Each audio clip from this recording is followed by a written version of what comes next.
नमस्कार, मैं हूं सुभाष चौहान। आप देख रहे हैं चैनल डी। कैमरामैन शिवा के साथ इस समय मैं मौजूद हूं एलनाबाद में भारतीय जनता पार्टी जननायक जनता पार्टी के संयुक्त प्रत्याशी गोविंद कांडा के कार्यालय में। उनके कार्यालय में अभी अभी अम्बाला सिटी से विधायक असीम गोयल यहां पे पहुंचे हैं। आइए हम उनसे जानने का प्रयास करते हैं कि एलनाबाद में किस प्रकार का माहौल उनको दिखाई देता है और एलनाबाद में भारतीय जनता पार्टी के जो प्रत्याशी है गोविंद कांडा, उनकी जीत के प्रति वो कितने आश्वस्त है। उन्होंने यहाँ के गाँव का जो दौरा किया है वहाँ पर उनको किस प्रकार का माहौल दिखा है। तो ये जो चुनाव है इसमें ये क्यों हो रहे हैं, इस विषय में आप क्या कहेंगे? देखिए, ये विषय मुझे लगता है सबसे ज़्यादा बेहतर तो चौधरी अभय सिंह चौटाला जी बता सकते हैं।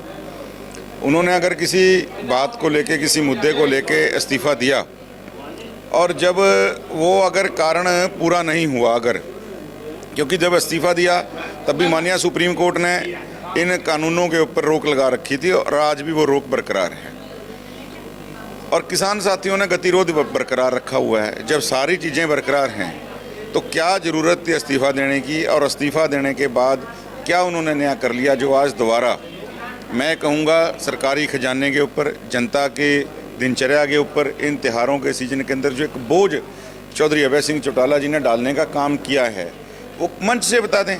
और अगर उन्होंने दोबारा चुनाव लड़ना था बिना किसी मैं कहता हूँ, मुझे जो लग रहा है ना, जहाँ तक कि उनको ध्यान आ गया होगा भाई दोबारा 24 में तो हमारे को कोई बनाने वाला है नहीं, और इसी बार किसान साथियों के सहारे के नाते एक बार और एमएलए बन जाओ तो पेंशन बढ़ जाएगी। आप जितनी बार एमएलए रहते हो आपको उतनी बार बाद में बढ़ी हुई पेंशन मिलती है। तो अपनी पेंशन की केवल बढ़ोतरी कराने के लिए मुझे लगता है अभय सिंह चौटाला जी ने चुनाव करवाने का काम किया। आप विधानसभा क्षेत्र में आए हैं, आपने देखा होगा, सुना होगा, खबरों में पढ़ा होगा कि लगातार विरोध हो रहा है, बहुत ज़बरदस्त विरोध हो रहा है।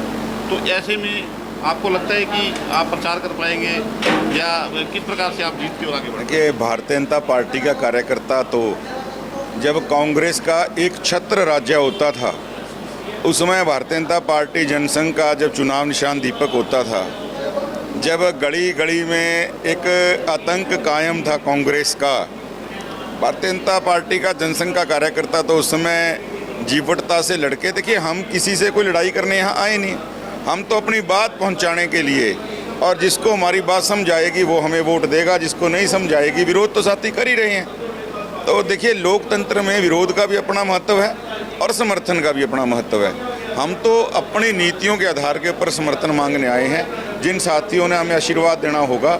और मुझे लग रहा है कि पहली बार एलनाबाद की जो धरती भारतीय जनता पार्टी के लिए अभी तक बंजर रही है, इस बार कमल की खेती करने का काम करेंगे। इस प्रकार से विरोध हो रहा है और जिस लेवल का विरोध हो रहा है उसके बारे में कुछ कहेंगे कि कल एक हमारे कार्यकर्ता को जो है वो गुरुघर में जाने को रोक दिया गया और गंदी गाली दी जा रही है।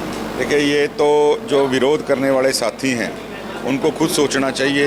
लोकतंत्र में इस प्रकार के विरोध प्रदर्शन का कोई स्थान नहीं है और जनता जनार्दन है, जनता भगवान है, वो सब देख रही है।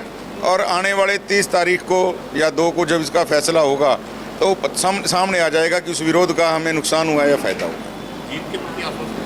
देखिए, भारतीय जनता पार्टी का कार्यकर्ता हमेशा मजबूती से इरादा लेकर काम करने का एक उसको तैयार किया जाता है। और अटल जी ने कहा था कि जीत गए तो मस्त नहीं हुए, हार गए तो हौसले पस्त नहीं हुए। हम एक मजबूत लड़ाई के नाते पहली बार एलनाबाद की जो भारतीय जनता पार्टी के नाते बंजर धरती है उसके ऊपर कमल खिलाने के लिए सारे साथी आए हैं और मुझे लगता है इस बार एलनाबाद की जनता जनार्दन के आशीर्वाद से कमल खिलेगा। सीएम साहब भी आएंगे?